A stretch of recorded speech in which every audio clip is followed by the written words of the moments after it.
Assalamu alaikum, Shaykh. This is a question from an anonymous person, and she asked, why did the Prophet Muhammad sallallahu alaihi wasallam married Aisha?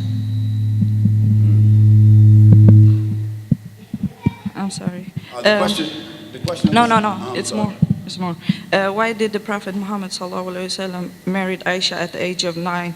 And can one use this example to marry young girls? Okay, the question of the sister is a very good question, mashallah.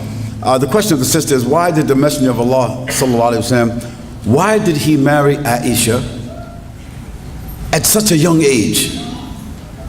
And can we use that as an example for us to marry young girls the same age today? Is that right? So let's answer this question. It's a good question, and it's an easy question. Now the why of it, nobody knows except Allah. Because the Prophet ﷺ never married any woman except it came to him from wahi. What does it mean? What is wahi? The Prophet ﷺ never went around looking at women and select this one or select that one or say, yo, check this out. Tell that girl I'd like to marry him or marry her.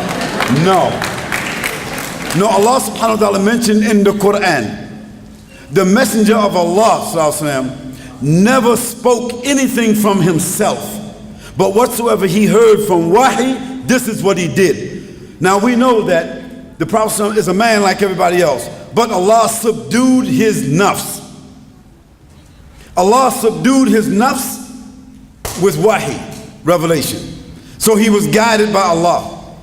He was accompanied by Jibreel alayhi salam. His nafs never came up above the revelation. So whatever the Prophet selected to do, he did it through the influence of Allah subhanahu wa ta'ala and through the guidance he received from Jibreel alayhi salam. So why he got Aisha, we don't know that, because where did the order come from? Hello. Allahu Akbar.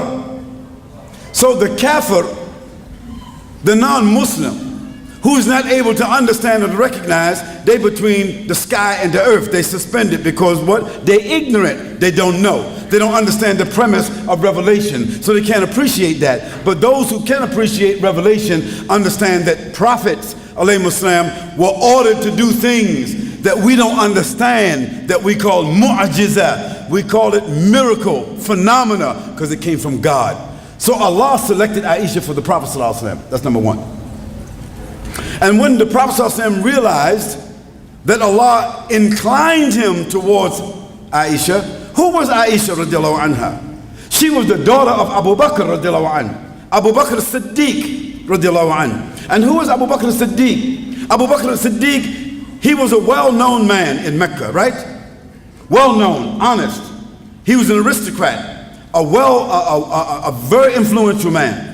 He was the supporter of the Prophet ﷺ. He was the companion of the Prophet ﷺ. And Aisha was his daughter.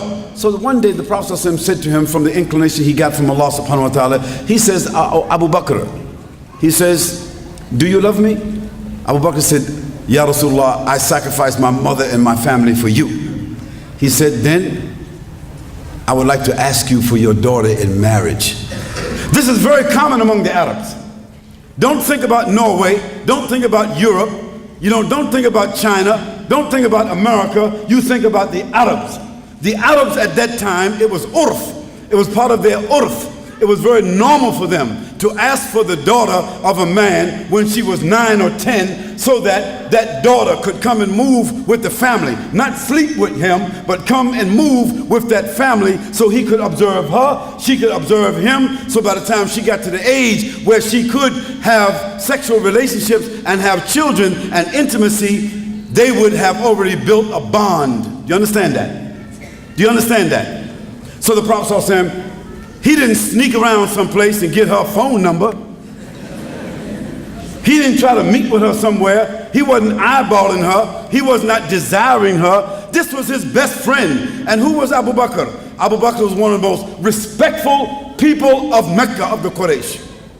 So if some crazy, foolish, ignorant, corrupt, hating people wants to call the Prophet ﷺ a pedophile, na'udhu billah, then this means that the mother of Aisha, the father of Aisha, Abu Bakr radiallahu anh, and Hani, I forget his wife's name. That means they would have had to facilitate the Prophet ﷺ in being having a pedophile relationship. Would that be correct? Could two respectful parents, could they have been guilty of something like that? Could Allah subhanahu wa ta'ala have inspired the Prophet ﷺ, but somehow or another he fell out of inspiration and he did something like that? No, that could not be the answer. The answer had to be something different.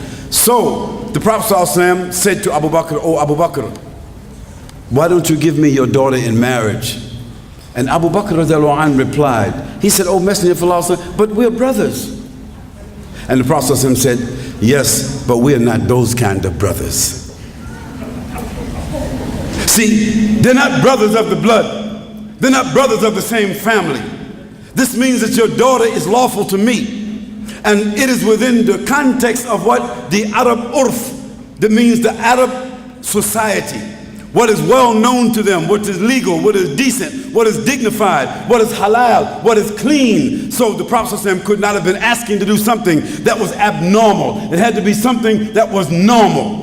Now let us look at the fruit that came from the tree so we can understand it. Who was Aisha radiallahu anha? She's the woman that memorized the Quran. When the Quran was revealed, when the last ayats of the Quran, the last 6,636 ayats were revealed, 3 months later, Aisha had memorized the whole Quran. Think about that. Secondly, let's look at Aisha radiallahu anha. Aisha radiallahu anha, because she lived with the Prophet ﷺ, she saw him, she understood him intimately, clearly. Her mind was bright, and she was a powerful young girl. A very aggressive young girl. Powerful, aggressive, and deep and intelligent. Memorized the whole Quran. And guess what? She was holding with her, when the Prophet ﷺ passed away, at least 2,600 ahadiths that nobody else knew.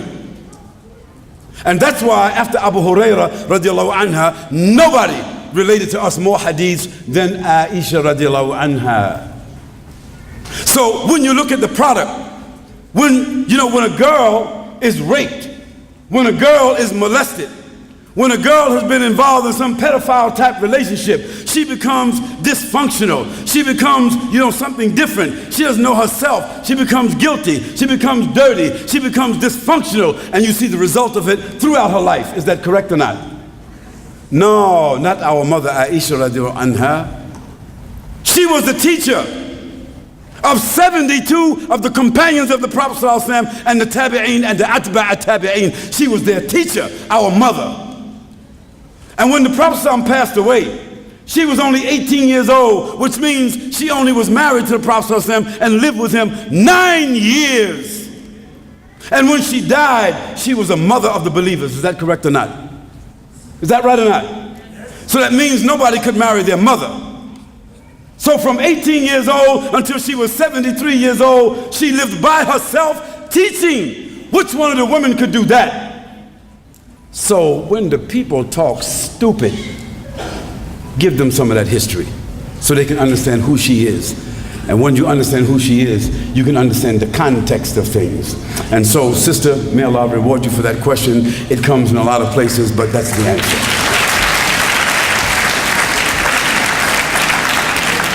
And we say at the end, Allahu A'lam. Say that. And that's for what we don't know.